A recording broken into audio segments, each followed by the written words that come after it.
Ambassador Veltar stood on the observation deck of the Crystal Heart, watching his homeworld burn. The elegant spires of New Zephyr, built from living crystal that had grown for thousands of years, cracked and fell under the endless rain of plasma fire. Each explosion sent waves of pain through his translucent skin, as if the destruction was happening to his own body. The Korthik ships hung in the sky like giant metal insects, their dark hulls blocking out the gentle light of Zephyr's twin suns. They had come without warning, without reason, bringing nothing but death and destruction to worlds that had known only peace. "Ambassador," whispered Keeper Lyra, her voice like wind through crystal chimes. "The other colonies are falling. Serenity Prime has gone silent. The gardens of Peaceful Valley are gone." Veltar closed his large, gentle eyes. The Zephyrian Collective had been built on the idea that all thinking beings could live in harmony. They had no weapons, no armies, no concept of war. Their greatest achievement had been the Great Symphony, where 17 different species had learned to sing together across the stars. Now those songs were ending in screams. "How many survivors?" Veltar asked, though he dreaded the answer. "Perhaps 2 billion across all our worlds," Lyra said, her voice breaking. Down from 12 billion just 7 cycles ago. The numbers hit Veltar like a physical blow. His people were dying, and there was nothing he could do to stop it. The Korthik were too strong, too cruel, too efficient at killing. "Sir," came another voice. Communications Officer Therion rushed into the chamber, his normally perfect posture bent with exhaustion and fear. "The Korthik have sent another message." Veltar nodded for him to continue, though he was tired of hearing the Korthik demands for surrender. "They say we have 1 more day cycle to give up all our research on crystal technology and bioharmonics. If we refuse, they will start killing civilians by the millions." The research the Korthik wanted represented thousands of years of peaceful discovery. The Zephyrians had learned to grow cities that lived and breathed, to heal worlds damaged by others, to create technology that worked with nature instead of against it. In the wrong hands, that knowledge could be turned into weapons beyond imagination. "What does the Council say?" Veltar asked. "They are split," Therion replied. "Half want to give the Korthik what they want to save lives. Half say, we cannot let such knowledge be used for evil." Veltar understood both sides. Save lives now or prevent greater suffering later. It was an impossible choice for a people who had never learned to think about such terrible decisions. "Sir," Lyra said softly, "perhaps we should try the emergency protocol."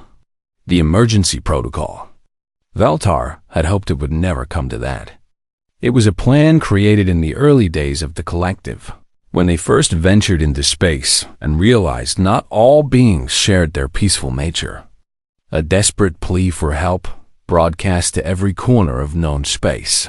"Are you certain?" Veltar asked. "Once we send that message, we cannot take it back. We will be announcing our weakness to the entire galaxy." "With respect, Ambassador," Therion said, "our weakness is already known. The Korthik have made sure of that." Veltar looked out at his dying world one more time. In the distance, he could see Korthik ground forces moving through the crystal forests, destroying everything beautiful his people had created over millennia. They killed not just to conquer, but because they enjoyed the act of destroying peaceful things. "Do it," he said finally. "Send the message." The 3 Zephyrians moved to the communications center of the Crystal Heart. The equipment was grown rather than built. Living crystal formations that could reach across the galaxy in moments. Therion began the process of opening a channel to every known civilization. "What should we say?" he asked. Veltar thought carefully. The message had to be simple enough for any species to understand, but desperate enough to make them care about strangers they had never met. "This is Ambassador Veltar of the Zephyrian Collective," he began. his voice carrying across space to thousands of different worlds. "We are under attack by the Korthik Empire. Our people are dying. Our worlds are burning. We have no weapons, no armies, no way to defend ourselves." He paused, gathering strength for the hardest part.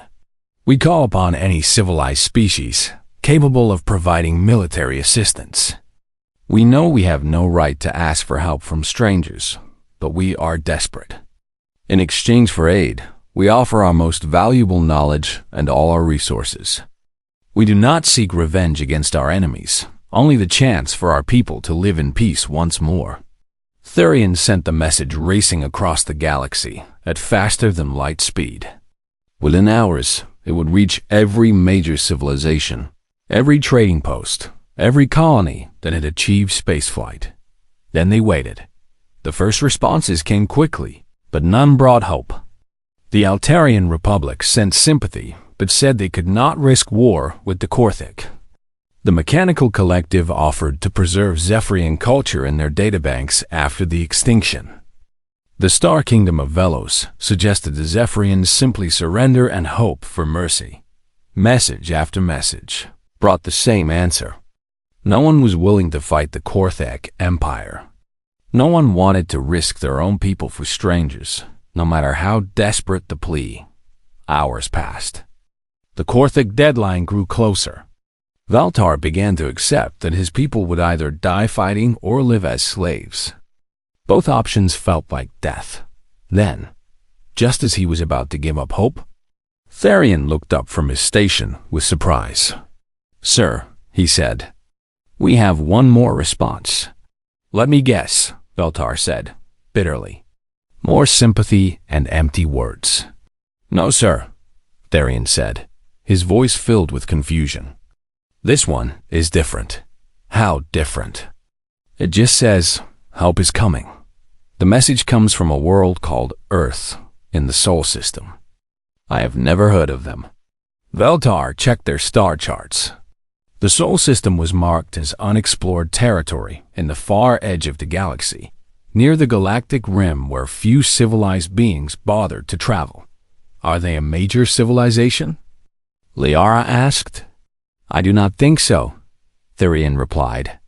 "They call themselves humans.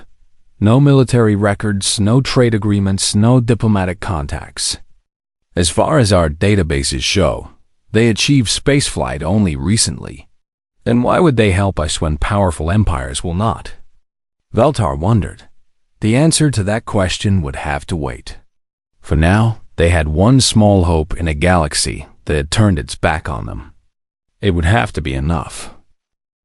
3 days later, Valtar stood in the main docking bay of the Crystal Heart, trying to calm his racing pulse. The human ships had arrived exactly when they said they would, dropping out of hyperspace at the edge of Zephyrian territory like they owned the stars. Themselves, their fleet was not what anyone expected. Where Zephyrian vessels grew like living things, smooth and flowing, the human ships looked like they had been built for war. Angular hulls covered in metal plating, weapon ports that did not try to hide what they were, and strange markings that hurt to look at directly. "Are you sure about this?" Keeper Liara whispered beside him. A normally steady voice shook with worry. "We know nothing about these humans except that they come from the galactic rim." "We know they answered our call when no one else would," Valtar replied, though he shared her concerns. The human ships looked dangerous in a way that made his peaceful soul uncomfortable. The docking tube connected with a soft chime, and Valtar felt his breath catch. In moments, he would meet the beings who claimed they could fight the Korthik Empire. The airlock opened. The first human through was a female. Though Valtar had to guess at that, since human biology was completely alien to him. She was short by Zephyrian standards, barely reaching his shoulder, but something about her presence filled the entire docking bay. Her skin was dark brown, marked with scars that spoke of violence survived. Her hair was black and cut short in a practical style that suggested function over beauty, but it was her eyes that made Valtar step backward. They faced forward like a predator's eyes. They moved constantly, taking in every detail of the docking bay, every Zephyrian present, every possible threat or advantage. When they focused on Veltar, he felt like prey being studied by a hunter. "Ambassador Veltar?" the human asked. Her voice was harsh compared to the musical tones of Zephyrian speech. "I am Admiral Sarah Chun of the Earth Defense Force. We came as fast as we could." Veltar tried to remember his diplomatic training, but everything he had learned was about dealing with civilized beings who valued peace and harmony. This human radiated controlled violence like heat from a star. "Admiral Chun," he managed to say, offering the traditional Zephyrian greeting of open palms. "We are grateful that you answered our call. I must admit, we are curious about your world. Our databases show no record of Earth or humanity in our diplomatic archives." Chun smiled, and Veltar saw that her teeth were designed for tearing flesh. "We are not much for diplomacy," she said. "We prefer to let our actions speak." Behind Chun came more humans, and each one looked like they had been built for fighting. Thick bones, dense muscle, scars that told stories of battles won and lost. They moved with a coordination that spoke of military training, but also with a casual alertness that suggested they expected danger anywhere. "Anytime. Perhaps we could speak privately," Veltar suggested, leading the human delegation to a conference room grown from living crystal. The walls were transparent, allowing soft light to flow through in patterns that usually brought peace to visitors. The humans seemed unimpressed by the beauty around them. They sat in chairs that had been designed for much larger beings, looking small, but somehow taking up more space than their size suggested. "Tell me about your world," Veltar asked, hoping to understand what kind of people had come to help them. "Earth?" Chun shrugged, a gesture that seemed to carry significant meaning among her people. "Gravity is about standard. Oxygen, nitrogen, atmosphere, mostly water with some land masses. Temperature ranges from -40 to +50 in most habitable areas." Veltar felt his blood turn cold. Those conditions would kill most spacefaring species within minutes. "Admiral," he said carefully, "those environmental conditions would classify your world as a Class 12 death world. How do your people survive in such an environment?" Chun looked confused. "Class 12? We just call it home. The weather is pretty mild most of the time." "Mild?" Lyra whispered. "Those temperatures would freeze or cook most known life forms." "Really?" One of the other humans spoke up, a male with red hair and green predator eyes. "What kind of temperature ranges do your people prefer?" "Safe temperatures range from 15 to 25 degrees, Veltar answered. "Anything outside that range becomes dangerous very quickly."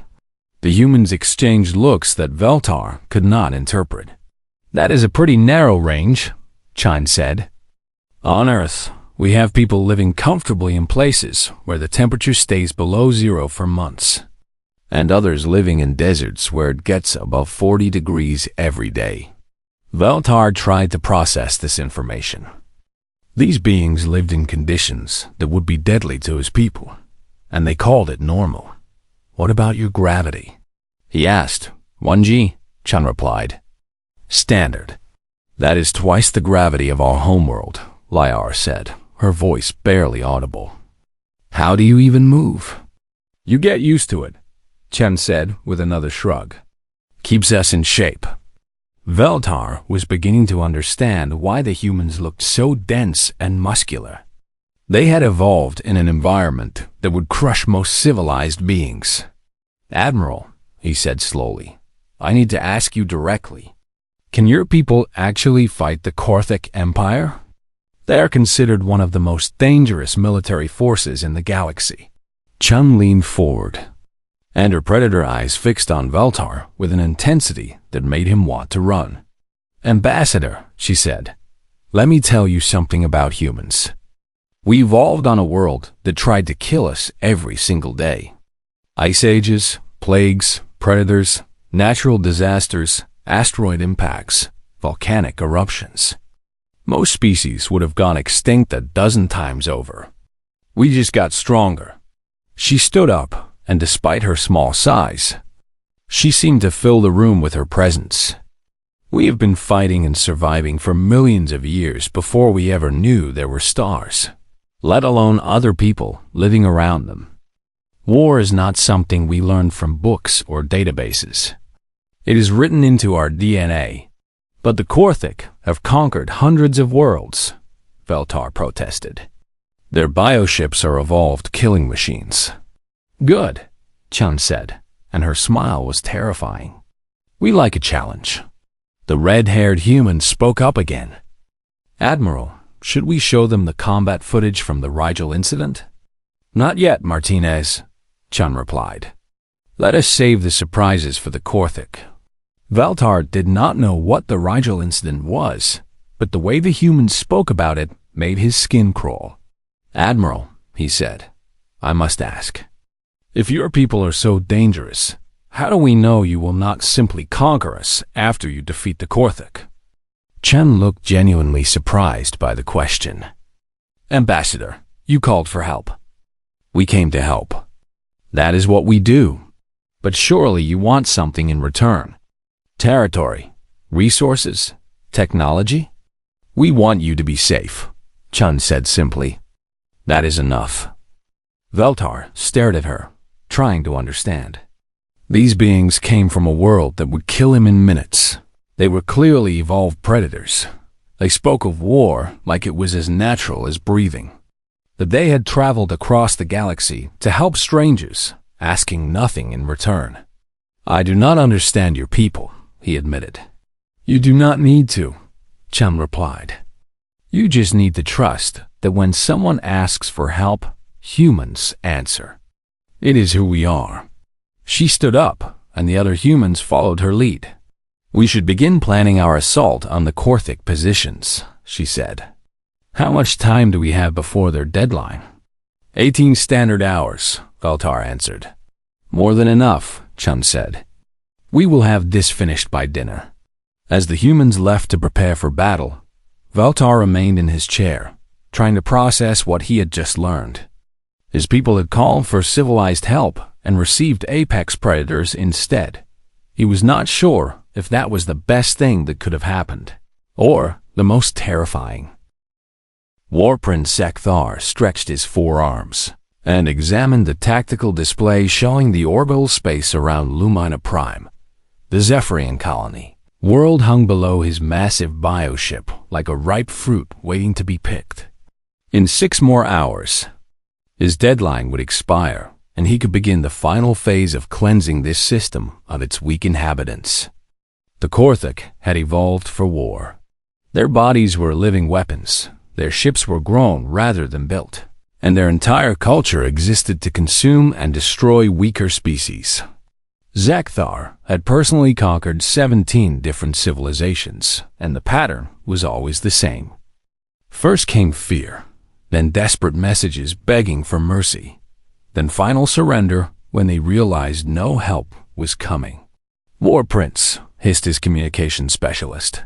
We are detecting new ships entering the system. Let me guess, Sekthar said with amusement. The Altarian Republic has finally grown a spine? Or perhaps the Velos Kingdom thinks their pre-energy weapons can scratch our hulls? Unknown contacts, my lord. The ships do not match any known configuration in our databases. Sekthar looked up with interest. That was unusual. The Korthik had detailed files on every spacefaring civilization in the galaxy. Their military intelligence was perfect. Show me. He commanded. The tactical display zoomed out to show the edge of the system. 12 ships had appeared there, small by Korthik standards, but moving with purpose toward Lumina Prime. They looked crude, like someone had taken metal plates and welded them together without caring about beauty or elegance. Analysis? Sekthar asked. Primitive construction, War Prince. Likely early space technology. No match for our bioships. Sekthar studied the approaching vessels. They moved in a formation he had never seen before, spreading out but maintaining communication links. More importantly, they showed no signs of slowing down or trying to negotiate. Have they responded to our standard surrender demands? No, my lord. They have not responded to any communications. Interesting. Most civilized species at least tried to talk before they died. These newcomers seem to be planning something else entirely. Very well, Zekthar said. We will give them a demonstration of Korthik power. Deploy the outer hunter packs. Kill half of them quickly. Leave the rest alive long enough to scream for mercy. 40 Korthik bioships moved to intercept the human fleet. Each one was a living creature bred for space combat with acidic weaponry, self-healing hulls, and predatory intelligence built into their nervous systems. They had never lost a battle. Zekthar settled back to watch the entertainment. The battle began when the Korthik hunter ships opened fire at maximum range. Bioplasma cannons designed to melt through any known armor sent streams of corrosive energy toward the human vessels. The humans did something no civilized species had ever done in the face of Korthik bioweapons. They accelerated directly into the attack. What are they doing? Zekthar demanded, watching his tactical display with growing confusion. Are their navigation systems damaged?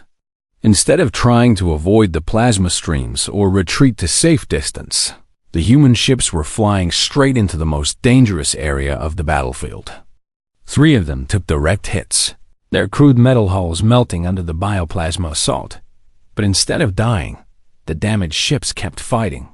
Their crews somehow continued to operate weapons and engines, even as sections of their vessels were being eaten away by Korthik bioweapons. Impossible, whispered Zekthar's tactical officer. Those ships should be dead. No one can survive direct bioplasma exposure. The humans answered that assumption by having one of their damaged vessels rammed directly into a Korthak hunter ship.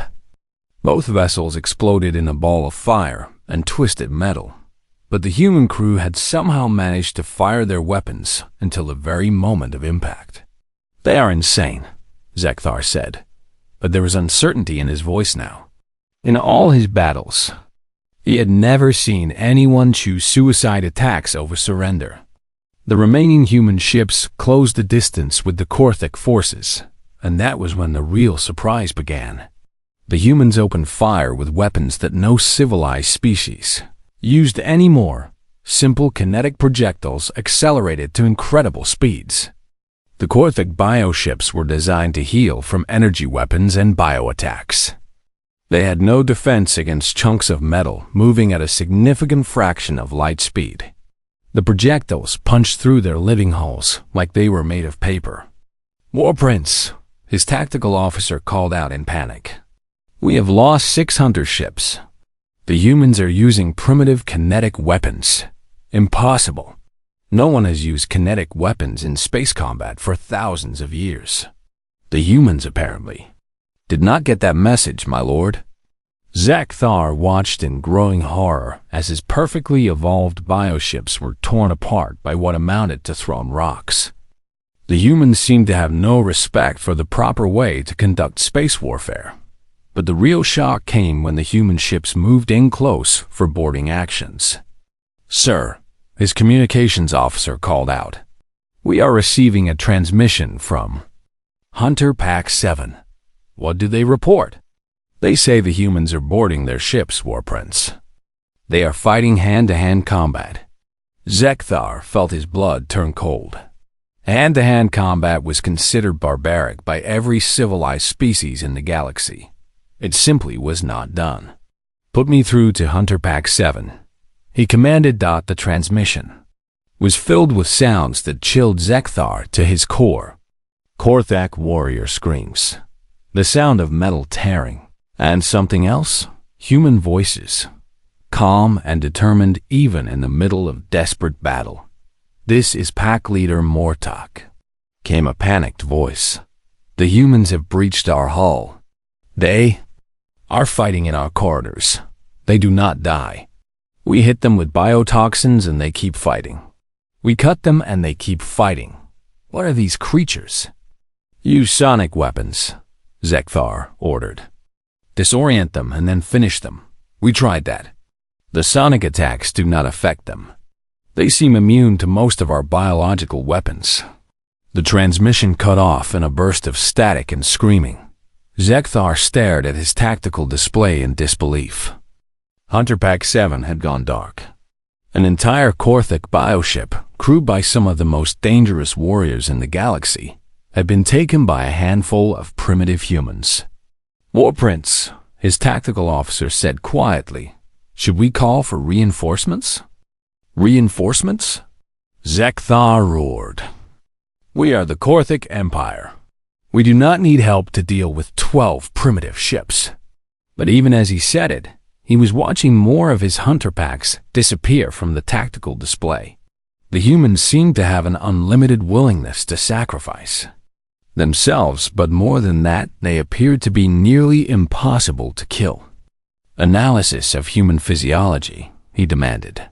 Unknown, War Prince. They do not match any known species profile. Dense bone structure, redundant organ systems, and apparent immunity to most standard bioweapons. Also, they seem to be adapted for extreme environmental conditions. What kind of conditions?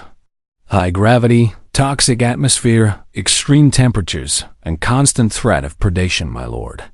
Their homeworld appears to be what our databases classify as a Class 12 death world. Zekthar felt something he had not experienced in decades of conquest. Fear. Deathworlders were a myth, a story told to frighten young Korthok warriors.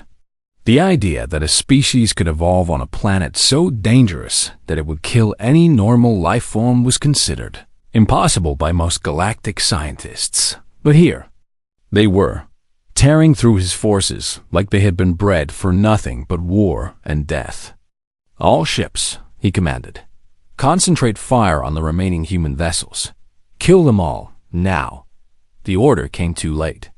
The last human ship, badly damaged and leaking atmosphere, had somehow gotten close enough to target Zekthar's flagship. As he watched in horror, a small craft launched from the human vessel and attached itself to his hull. Sir, his security chief called out, we have boarders. They have cut through our outer armor. Zekthar drew his ceremonial combat claws and prepared for battle. He was 8 feet tall, bred for warfare, and had never lost in personal combat. These humans might be tough, but he was Korthic elite. The door to his command center exploded inward. Through the smoke stepped a single human female. She was tiny, compared to Zekthar, barely reaching his chest, and she looked like she had been through a meat grinder. Her uniform was torn. She was bleeding from multiple wounds, and her left arm hung useless at her side. But her eyes, those terrible predator eyes, were focused on Zekthar with absolute determination. I am Admiral Sarah Chun, she said calmly, drawing a simple metal knife. You have been attacking innocent people. That ends now. Zekthar laughed, though it sounded forced even to his own ears. You would challenge me with that primitive weapon, little human? I would, Chun replied. Zekthar struck with all his speed and strength, 4 arms moving in perfect coordination to tear this insolent creature apart. Chun was faster. The battle that followed would be talked about in whispers throughout the Korthic Empire for generations to come. A human female, injured and armed with nothing but a metal blade, somehow defeated their greatest war prince in single combat. When it was over, Chun stood over Zekthar's body and spoke into her communicator. This is Admiral Chun. Lumina Prime is secure. All Korthic forces in this system are neutralized. Through the ship's communication system, every surviving Korthic heard her next words. The news of Zekthar's defeat spread through the Korthic Empire like wildfire. For the first time in 1,000 years, one of their war princes had been killed in single combat by an alien. Not just any alien, but a tiny creature from some unknown world at the edge of the galaxy. Empress Vexhara felt the rage. building in her ancient chest as she studied the reports from Lumina Prime. The humans had not just won a battle. They had humiliated the Korthic military machine in ways that threatened the very foundation of the Empire. "Explain to me again," she hissed to her. "Intelligence Chief. How 12 primitive ships destroyed an entire hunter fleet." Intelligence Chief Karmath trembled before answering. The Empress had ruled for over 3 centuries, and her displeasure was legendary. "The humans use tactics we have never encountered, Majesty. They seem to prefer close combat and boarding actions. They sacrifice their own ships without hesitation. Most disturbing, they appear to be immune to our bioweapons." "Immune? Our toxins have no effect on them. Our sonic disruptors do not impair their fighting ability. They can survive in hard vacuum for extended periods. They continue fighting even with injuries that would kill any normal species." Vexhara studied the tactical recordings from the battle. The humans moved and fought like nothing she had ever seen. They treated warfare like a natural function, as easy as breathing. "What is their home world like?" "According to our scouts, it is a Class 12 death world, Majesty. Gravity twice normal standard. Toxic oxygen-nitrogen atmosphere. Extreme temperature variations, and constant geological instability. Impossible. Nothing intelligent can evolve on a Class 12 world." "Apparently something can, Majesty. The humans call their world Earth and consider its conditions normal." Vexhara felt something cold in her stomach. In 3 centuries of conquest, she had never encountered a species that frightened her. But these humans were different. They came from a world that would kill her in minutes, and they fought like they enjoyed the experience. "Prepare the Grand Armada," she commanded. "I will deal with these humans personally." "Majesty, is that wise?" "They are only 12 ships. 12 ships that destroyed one of our best hunter fleets," Vexhara replied. "We will take no chances. I want 500 bioships, our best warriors, and enough firepower to burn their entire species from existence." "Yes, Majesty." "When do we depart?" "Now, and send a message to the humans. Tell them their interference has earned them the personal attention of the Korthic Empress. They will learn what happens when inferior species challenge their betters." 3 days later, the Korthic Grand Armada emerged from hyperspace at the edge of the Zephyrian home system. 500 bioships, each one a living weapon evolved for maximum destruction, spread across space in a formation that had conquered 1,000 worlds. Admiral Chun stood on the bridge of the human flagship, studying the massive Korthic fleet through the viewscreen. Her ship was one of only 8 remaining human vessels, the others having been lost or damaged in the fighting at Lumina Prime. "Admiral," Commander Martinez said quietly, "we are outnumbered 60 to 1. "I noticed," Chun replied calmly. "Recommendations?" "Run," Martinez said. "Live to fight another day." Chun smiled. "Not an option, Martinez. The Zephyrians are counting on us. Besides, when has being outnumbered ever stopped humans?" "Never, but this is a little extreme even for us. Then, we will have to be creative." Chun activated the fleet communication system and spoke to the crews of all 8 remaining human ships. "People, this is Admiral Chun. The Korthic Empress has brought her best forces to finish what we started. They think numbers will give them victory. They are wrong." She paused, looking at the tactical display showing the massive enemy fleet. "We are going to do something that has never been attempted in the history of space warfare. We are going to use this system's gas giant as our ally. The storm layers of Tempest will provide cover and camouflage, but more than that, they will become our weapons."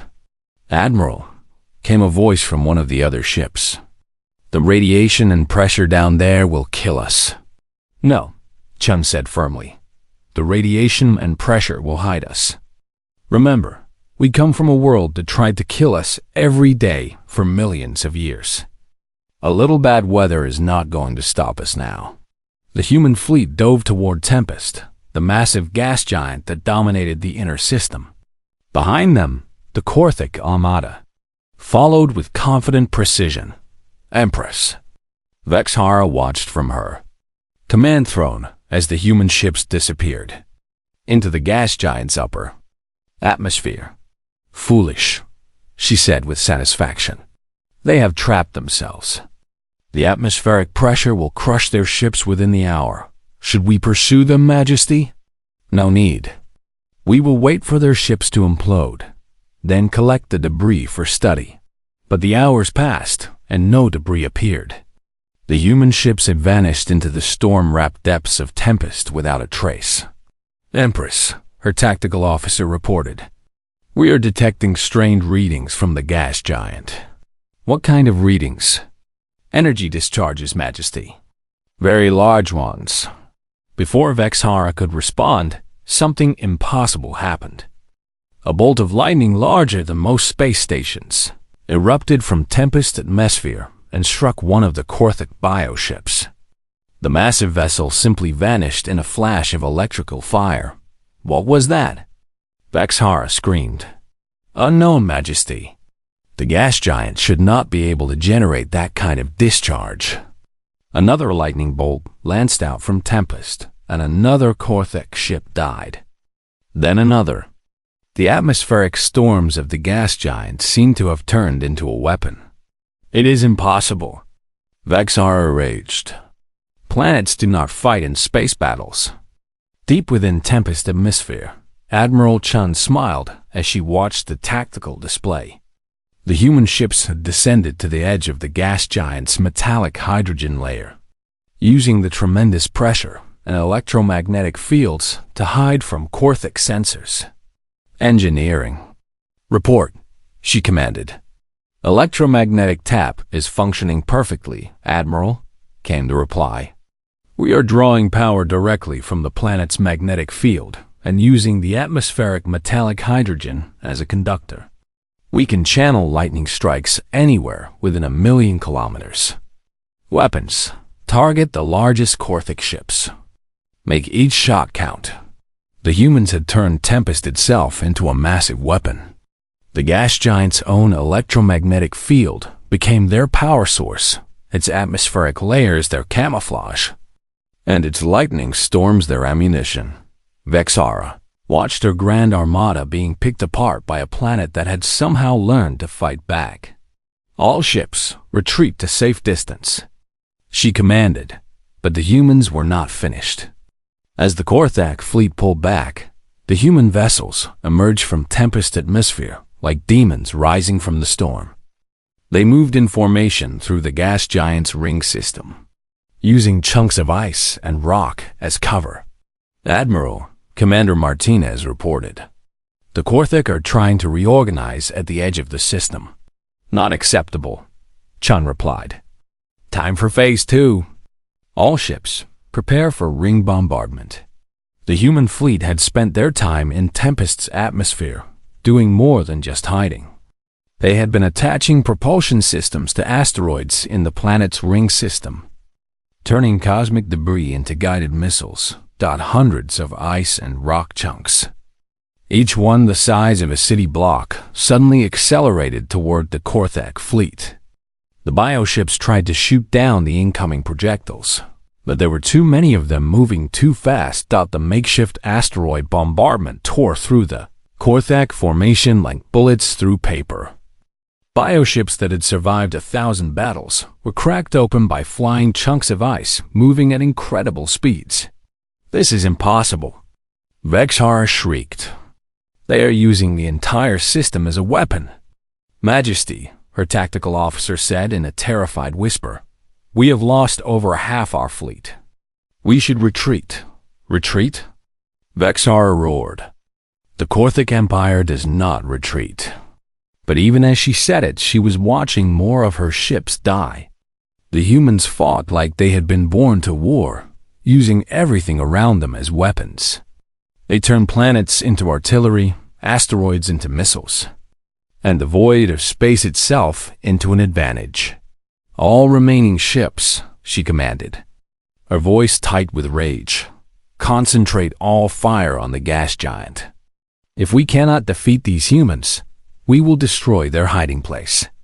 The surviving Korthic bioships turned their weapons toward Tempest itself, sending streams of bioplasma into the gas giant's atmosphere. It was a mistake.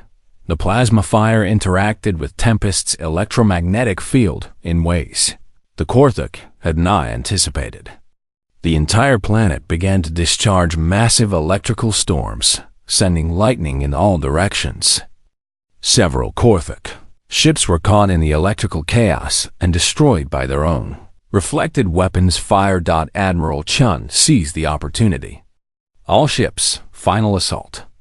Target the Empress's flagship. The 8 remaining human vessels emerged from the ring system in perfect formation, flying directly toward Vexhar's massive command ship.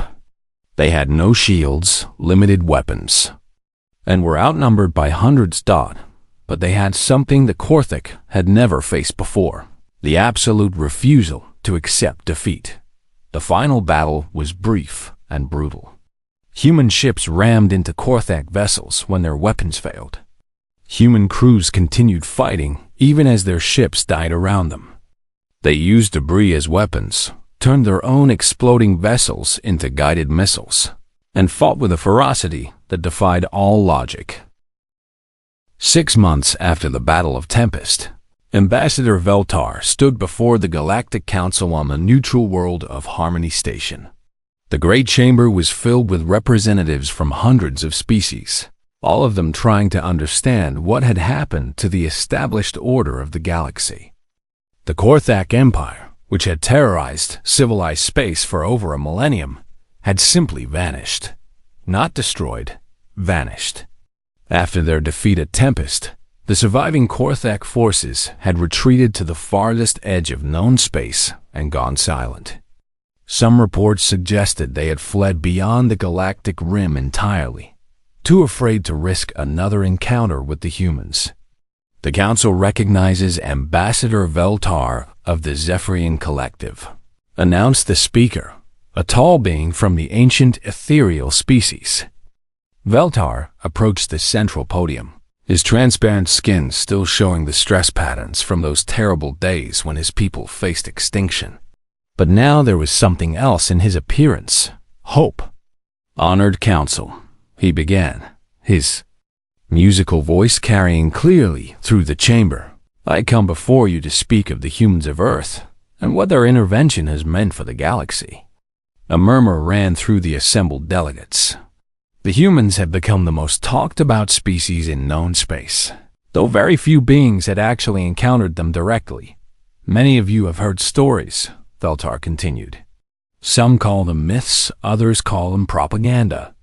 I am here to tell you that every story you have heard is likely true, and probably understates the reality. He activated a holographic display showing the aftermath of the battles for Zephyrian space. When my people called for aid, we expected civilized response from civilized species. Military advisors, perhaps. Technology transfers. Diplomatic intervention. What we received instead were warriors from a world that the galactic classification system labels as uninhabitable.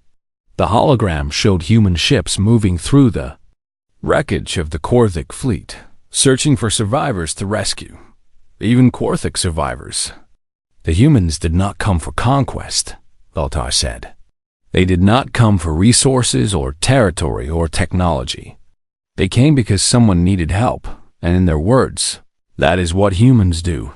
Representative Thylon of the Altarian Republic raised a tentacle for permission to speak. Ambassador Veltar, surely you understand our concerns. These humans are clearly a military threat beyond anything the galaxy has seen. How do we know they will not become the next great threat to peaceful species? Veltar had expected this question. Because, Representative Thylon, I have lived among them for the past 6 months. I have seen how they treat those under their protection. The hologram changed to show scenes from Zephyrian worlds in the aftermath of liberation. Human engineering. Teams working alongside Zephyrian crystal growers to rebuild damaged cities. Human medical personnel treating wounded civilians with technology that seemed impossibly advanced. Human teachers showing Zephyrian children how to defend themselves without losing their peaceful nature. The humans have a concept they call adoption, Veltar explained. When they decide you are family, they will die before they let harm come to you. The Zephyrian collective has been adopted by Earth. We are under their protection, and they ask nothing in return except that we remain true to our peaceful nature. That is all very touching, interrupted Representative Vorgak of the Mechanical Collective. But what about their military capabilities? Our analysis suggests they could conquer the entire galaxy if they chose to. Veltar nodded. You are correct. Admiral Chun showed me their strategic capabilities during the Reconstruction period. Earth has been monitoring galactic communications for decades. They know the location of every major civilization, every military installation, every trade route. If they wanted to conquer the galaxy, they could probably do it in less than a standard year. Silence fell over the chamber as the implications of that statement sank in. However, Veltar continued, conquest is not their nature. Protection is. They are predators, yes, but they hunt those who threaten the innocent. They are warriors, but they fight for others, not for themselves. Representative Kethara of the Sylvian Federation stood up. All of this is speculation. How can we be sure? These humans will not change their minds? Before Veltar could answer, a new voice spoke from the back of the chamber. Because that is not who we are. Every head in the chamber turned to see Admiral Chun walking down the center aisle. She wore a simple uniform with no decorations except a small patch showing the blue and green world that was Earth. Too human. Officers flanked her, but the small delegation looked overwhelmed by the hundreds of alien beings surrounding them.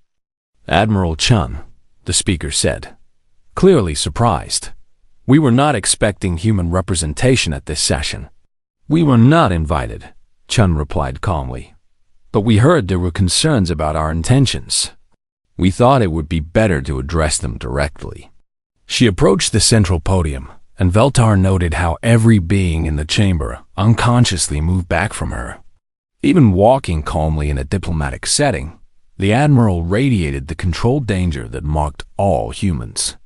Honored delegates, Chun began, I understand your fears.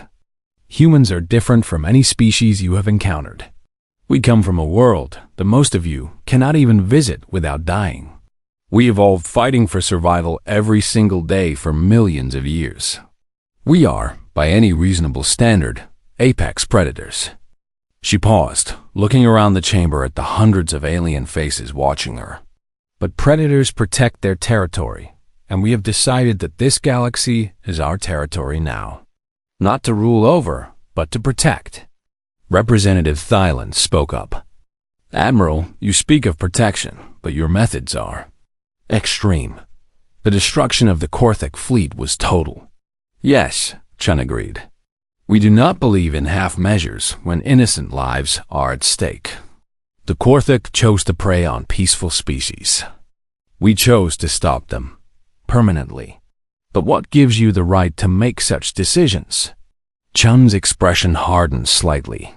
The same right that any person has when they see someone being hurt and have the power to stop it.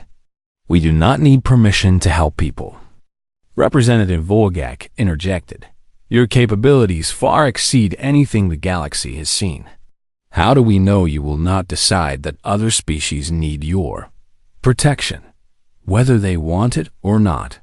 Because, Chun said simply, we asked the Zephyrians if they wanted our help before we gave it. We will ask any other species the same question. But understand this, we will not allow peaceful beings to be slaughtered while we stand by and do nothing. The chamber erupted in whispered conversations as delegates tried to process what they were hearing. Finally, the speaker called for order. Admiral Chun, what exactly are you proposing? We are not proposing anything, Chun replied. We are simply stating facts. Earth will respond to calls for help from peaceful species under attack. We will hunt down and eliminate those who prey on the innocent. We will protect trade routes and colonies from pirates and raiders. This is not a political decision or a business arrangement. This is simply who we are. And if we refuse your protection, then you refuse it, Chun said with a shrug. We will not force help on anyone who does not want it. But neither will we stand by while peaceful beings are murdered. Representative Cathara stood again. Admiral, your species has upended the entire galactic order in a matter of months. Surely you understand that this creates concerns. Chun nodded. Change is always frightening. But consider this, for the first time in recorded history, the galaxy is safer for peaceful species than it has ever been. Piracy is down 90% since news of Tempest spread. 3 separate aggressive empires have voluntarily withdrawn from disputed territories rather than risk human attention. The Korthic Empire has fled beyond the rim. She gestured to Voltar.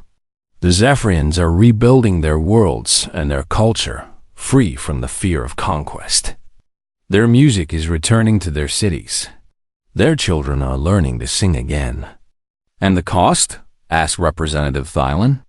There is no cost to those who live in peace, Chun answered. The only beings who have anything to fear from humanity are those who choose to hurt others. The speaker called for a brief recess, and delegates gathered in small groups to discuss what they had heard. Veltar approached Admiral Chun as she stood alone near the podium. Thank you for coming, he said. I know you do not enjoy politics. Chun smiled, and Veltar was struck again by how different it looked from her combat expressions. Politics are necessary sometimes. People need to understand that humans are not going anywhere, and neither is our commitment to protecting peaceful species. Do you think they believe you? Some do. Others will need time to see that our actions match our words. But that is fine. We have been patient for millions of years. We can wait a little longer. Representative Thylon approached them, moving carefully, as if Chun might attack at any moment. Admiral, he said formally, the Altarian Republic wishes to inquire about the possibility of human protection for our outer colonies. We have been experiencing problems with raiders from the Void Sector. Chun nodded. Send the details to our diplomatic office on Harmony Station. We will review the situation and respond within a standard week. Just like that? Just like that, Chun confirmed. Though I should warn you,